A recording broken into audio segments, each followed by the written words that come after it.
ఏది అయినా ట్రై చెయ్యి ఆచి చికెన్ మసాలా। आची चिकन मसाला। जब पॉपुलेशन की वजह से जब सीट्स इंक्रीज होगी तब तो फेडरल स्ट्रक्चर ब्रेक होगा, ये चंद्रबाबू नायडू कह रहे हैं। तो चंद्रबाबू नायडू जी ने क्या कहा मैं सुना ही नहीं। चंद्रबाबू नायडू समझदार है, तजुर्बा वाले हैं, वो गलत कहता बोल के मैं नहीं समझता हूँ। अगर पॉपुलेशन बढ़ाना है अभी नारा दिए, पॉपुलेशन दिखना है तो और 30 साल लगता। जो उनका नारा अगर पास होना है तो और 30 साल 20 साल 25 साल लगने वाला है। तो इसीलिए नायडू जी को भी पता है, इसीलिए खुल के वो कुछ नहीं कहा।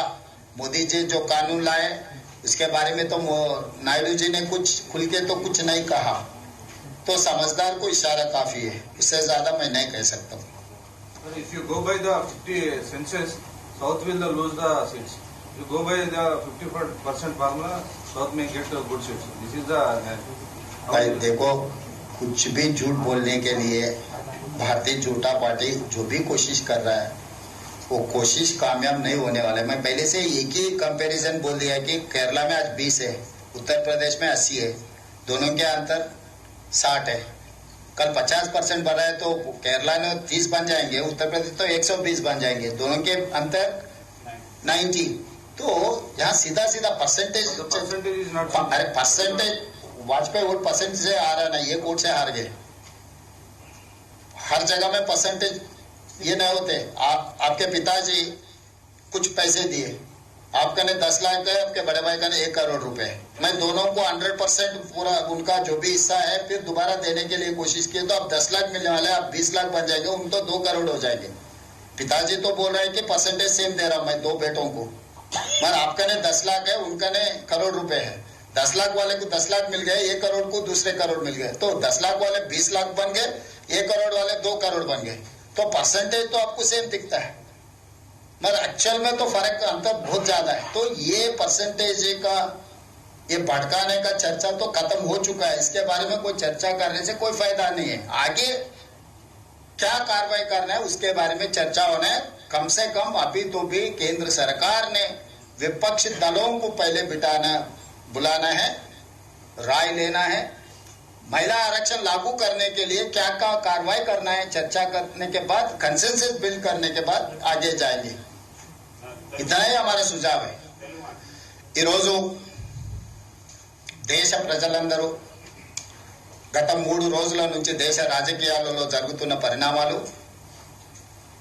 లోక్సభలో జరిగిన చర్చల్ని, లోక్సభలో కేంద్ర ప్రభుత్వం ప్రవేశపెట్టిన బిల్లులను, చర్చలతో పాటు కేంద్ర ప్రభుత్వం ఓటమిని ప్రజలు కల్లారా చూసింది।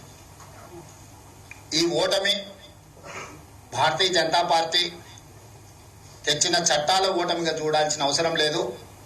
భారతీయ జనతా పార్టీ నరేంద్ర మోడీ గారి యొక్క ప్రభుత్వం యొక్క చిత్తశుద్ధి ఓటమికి గురైంది। చిత్తశుద్ధి లేని చట్టాలను చట్టసభలలో ప్రవేశపెట్టి ప్రేరేపితమైన రాజకీయ ప్రయోజనాల కోసం ఏదైతే ప్రయత్నం చేసిండ్రో దేశ ప్రజలందరూ, ప్రతిపక్ష పార్టీలు అన్నీ కలిసి భారతీయ జనతా పార్టీ అహంకారాన్ని, రాజకీయ దురుద్దేశాన్ని ఓడించడం జరిగింది।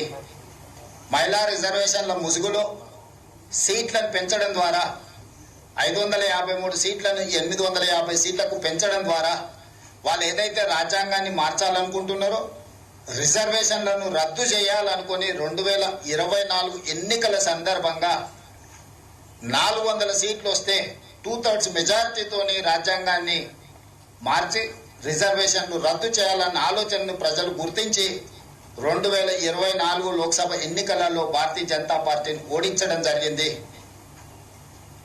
ఓటమిని దిగమింగుకొని ఈరోజు రాజ్యాంగాన్ని మార్చాలి, రిజర్వేషన్లు రద్దు చేయాలనే ఆలోచనతోటి మహిళా రిజర్వేషన్ ముసుగులో సీట్ల పెంపు కార్యక్రమాన్ని ఈరోజు చట్టసభలకు తీసుకురావడం జరిగింది। ఈ అంశాన్ని కూడా దేశ ప్రజలు, ప్రతిపక్ష నాయకులందరూ గుర్తించి మహిళా రిజర్వేషన్లకు మాకు ఎలాంటి అభ్యంతరం లేదు, సీట్ల పెంపు విషయంలో విస్తృత స్థాయిలో ప్రజలలో చర్చ జరిగి ప్రజల ఆమోదం మేరకు మాత్రమే మీరు ముందుకు వెళ్ళాలి, ఇప్పుడు ప్రవేశపెట్టిన చట్టాలను మేము ఒప్పుకునే సమస్యనే లేదు అని చెప్పి లోక్సభలో చర్చల సందర్భంగా చెప్పడమే కాకుండా ఓటింగ్ లో కూడా కేంద్ర ప్రభుత్వాన్ని ఓడించడం జరిగింది। ఈ ఓటమి భారతీయ జనతా పార్టీ అహంకారాన్ని తగ్గిస్తుంది అని నేను భావిస్తున్నా.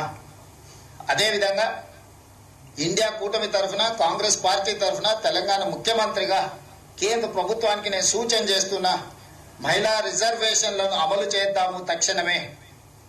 నిన్న చర్చల సందర్భంగా 1 గంట సభను వాయిదా ఇస్తే చట్టాన్ని సమూలంగా మార్చుకొని వస్తానని అమిత్ షా గారు చెప్పిండ్రు.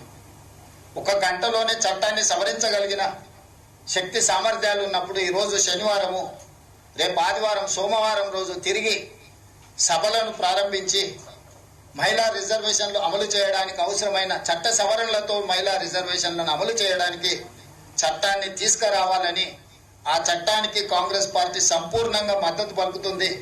మిగతా విపక్షాలను, ప్రతిపక్షాలను అన్నిటిని కూడా సమన్వయం చేసే బాధ్యత కాంగ్రెస్ పార్టీ తీసుకుంటుంది.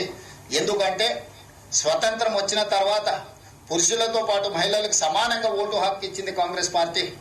అమెరికా లాంటి దేశంలో మహిళలకు ఓటు హక్కు ఇవ్వడానికి 150 సంవత్సరాలు పట్టింది. కానీ స్వతంత్రం వచ్చిన ఎంబడే మహిళలకు ఓటు హక్కు ఇవ్వడం కానీ, ఈ దేశానికి మహిళలను రాష్ట్రపతిని చేయడం కానీ, ఈ దేశానికి మహిళలను ప్రధానమంత్రిని చేయడం కానీ, లోక్సభ స్పీకర్గా చేయడం కానీ, వివిధ రాష్ట్రాల ముఖ్యమంత్రులను చేయడం కానీ, గవర్నర్లను చేయడం కానీ, చీఫ్ జస్టిస్ ఆఫ్ రాష్ట్రాలలో వివిధ రాష్ట్రాలకు చీఫ్ జస్టిస్లను మహిళలను చేయడం కానీ, ఇలా చెప్పుకుంటూ వెళ్తే ఉపరాష్ట్రపతిని చేయడంలో కానీ అన్ని అంశాలలో కాంగ్రెస్ పార్టీ మహిళలకు అత్యంత ప్రాధాన్యత ఇచ్చింది. అంతెందుకు కాంగ్రెస్ పార్టీ అధ్యక్షురాలుగా శ్రీమతి ఇందిరాగాంధీ గారిని, శ్రీమతి సోనియా గాంధీ గారిని స్వతంత్రానికంటే ముందు కూడా కాంగ్రెస్ పార్టీకి మహిళా అధ్యక్షులను నియమించుకున్న చరిత్ర, మహిళా నాయకురాళ్ల నాయకత్వంలో పనిచేసిన చరిత్ర కాంగ్రెస్ పార్టీకి ఉంది. మహిళా రిజర్వేషన్లకు కాంగ్రెస్ పార్టీ అడ్డంకి కాదు. కాంగ్రెస్ పార్టీ మహిళా రిజర్వేషన్లను వ్యతిరేకించడం లేదు. మహిళా రిజర్వేషన్ల ముసుగులో రాజ్యాంగాన్ని సవరించడం ద్వారా రాజ్యాంగాన్ని మార్చి రిజర్వేషన్లు రద్దు చేయాలనే కుట్ర ఏదైతే మోడీ గారు చేస్తున్నారో దానికి మాత్రమే వ్యతిరేకము. ఈరోజు ప్రజలందరూ కలిసి నిన్న తెచ్చిన చట్టాలను ఓడించడం జరిగింది. సోమవారం మహిళా రిజర్వేషన్లను అమలు చేయడానికి చట్టాన్ని ప్రవేశపెడితే 2 రోజుల్లోనే చట్టాన్ని ఆమోదింపజేసి 2027లో ఉత్తరప్రదేశ్ శాసనసభలో 1/3 మహిళా రిజర్వేషన్లతోనే ఉత్తరప్రదేశ్ శాసనసభ ఎన్నికలను నిర్వహించవచ్చు. 27 తర్వాత ఏ రాష్ట్రంలో ఎన్నికలు జరిగినా శాసనసభలలో మహిళా రిజర్వేషన్లను అమలు చేయొచ్చు. 2029 లోక్సభలో మహిళా రిజర్వేషన్లను అమలు చేయొచ్చు. కాబట్టి రాజకీయ భేషజాలకు వెళ్లాల్సిన అవసరం లేదు. రాజకీయ పంతాలకు, పట్టింపులకు ఇది సమయం కాదు. మహిళా రిజర్వేషన్లు అనేది ఒక గొప్ప బాధ్యత, ఒక గొప్ప అవకాశము. ఈ సందర్భంగా నరేంద్ర మోడీ గారు పంతాలకు, పట్టింపులకు పోకుండా తిరిగి మహిళా రిజర్వేషన్ బిల్లును చట్టసభలలో ప్రవేశపెట్టి తక్షణమే ఆమోదింపజేసుకొని మహిళా రిజర్వేషన్లను అమలు చేయాల్సిందిగా కాంగ్రెస్ పార్టీ డిమాండ్ చేస్తుంది.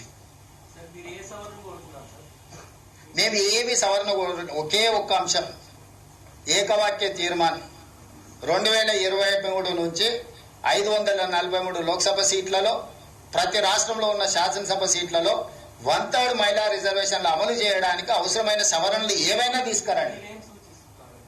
చట్టాన్ని, ఈ అంశాన్ని కరెక్ట్ గా 2023 నుంచి మహిళా రిజర్వేషన్లు అమలు చేయడానికి అవసరమైన అన్ని సవరణలు తీసుకురండి, మేము మద్దతు ఇస్తామని చెప్తున్నాం.